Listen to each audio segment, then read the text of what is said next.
Christmas Jars is a really sweet film, but it's not the best crafted narrative. There are at least three things in this that I think just don't sit right with me. If it was maybe just one of them, it wouldn't be so much of an issue, but to have at least these three things in kind of irritated me a bit because it seems like they were either trying too hard, it felt a little bit like lazy writing at one point. I will explain those with a spoiler warning in a little bit because they are spoilers. Some of them are quite big spoilers, and I do recommend the film, so I'll keep this spoiler free to begin with. This is also released under the title Mystery Christmas Miracles, and it was released originally in 2019, directed by Jonathan Wright and written by Andrea Stevens, based on the novel by Jason Wright. And this stars Jenny Ross as Hope. Hope is a journalist, and one day at the beginning of the film, her home is broken into, and she receives a Christmas jar at the same time, which is a jar full of money. Obviously, somebody, we don't know who yet, has found out about the break in and has decided to give her the gift of this jar filled with money. And Hope is very curious. She's a journalist, it's within her nature. And she decides to dig into this, and she discovers that there are other people who also received this Christmas jar or a similar Christmas jar. And relatively quickly, she identifies who has been delivering these Christmas jars. And I'll explain in more detail in a moment who they are. But her plan is to go and visit this person, hopefully get more information from them, and publish an article about them without their consent.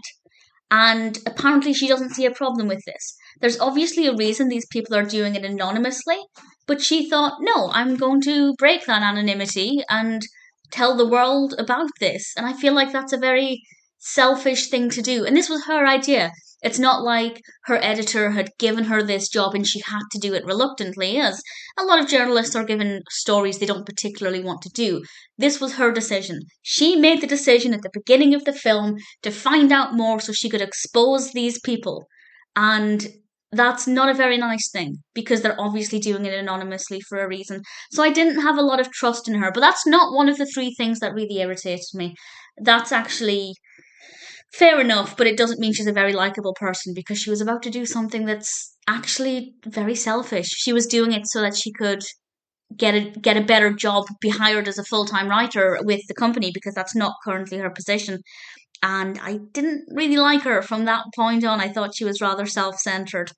So, the festive aspect is fine. It's not the most Christmassy film. This could really be set at any time of the year, apart from the heartwarming feeling of this spirit of giving. Obviously, that's really festive, but it could be done at any time of year. It could just be a charitable thing rather than a Christmas thing.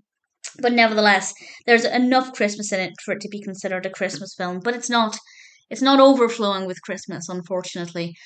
The narrative is a bit far-fetched as well, and I'll explain more about that in a moment, but there are several things in this that I didn't like. It either felt forced, it felt very lazy, it just doesn't flow very well at certain points either. The characters, however, apart from Hope, are all very likable. And that works very well because if we're not, well, if I don't particularly like Hope, it means that I at least care for everybody else.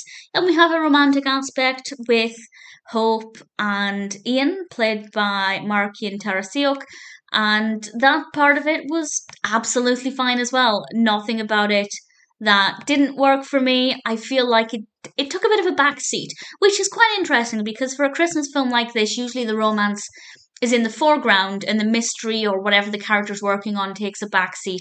But it's the other way on with this, and I do think that works quite well. I do recommend it because it is a very heartfelt film with a really lovely message about giving. And if it encourages anybody else to do something similar with Christmas jars, that's a beautiful thing. However, there are things that I really didn't agree with. So there will be spoilers from now, some quite big spoilers, particularly as I explain things that happen at the end of the film. I have nothing else to say that isn't a spoiler. And the first thing that really bothered me is that the family who are giving these Christmas jars have a furniture restoration business. And Hope takes along this table that she buys for the purpose of this, pretending it's her grandmother's antique table that's not in great condition. Fair enough. But then while she's there, she asks them if she can write about the family business for a school project. She pretends that she's still at school, and they agree. And she ends up having meals with them and spending a lot of time with them, and it's so unrealistic and it's so fake, and it doesn't make any sense. That's not what would happen in real life. Yes, she might write an article about them, but you don't welcome them into your house like that. It would have made more sense if the company ran a B&B and she was staying there. And that would have made perfect sense and it would have been completely believable. So I feel like the reasonings were quite forced and not very well written. They could have done a much better, more believable job with that. So that's the first thing that annoyed me. The second thing, I feel bad being annoyed by this, but it's again something else that's really unrealistic, and I feel like they could have made more of an effort to make it believable. Towards the end of the film, when people find out that this is the family who have been doing these Christmas jars, so many people come to this family with Christmas jars to say thank you. These jars filled with money. And I don't understand why so many people at the exact same time all turned up at their house with jars full of money. Who has a jar lying around just to use at the drop of a hat? Who has cash lying around? They could go to an ATM, I guess. But everybody at the exact same time, and all of these people had jars lying around. I don't believe it. I don't buy it. It felt very lazy, but it was a sweet moment. So I can't hate it too much. The sentiment was there, but the way this narrative is written is definitely quite poor at times. And the other thing that really annoyed me, and again, I shouldn't be annoyed because it's really quite sweet, but it's just so many bad decisions. And it's the fact that Hope is reunited with her birth mother, because we learn at the beginning she was abandoned in a diner as a baby. And by pure chance encounter, her mother actually received one of these Christmas jars and turns up at the family's home to say thank you. And again, chance encounter, it just so happened to be Hope that wrote the article. If that had been the only thing that bothered me about this film, about just how unrealistic it felt, then that would be okay, because with these kinds of films, we can have things that are maybe not the most believable or realistic. But when you have so many things that just feel forced, that don't feel very realistic, that feel like really bad writing, then it just ruins the whole film.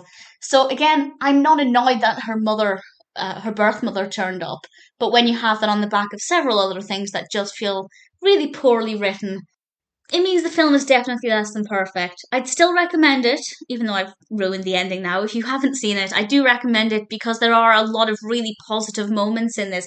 The message is gorgeous. Most of the characters are likable. Hope is not likable, and the actual narrative is kind of poorly written. If you know how it compares to the novel, please feel free to let me know.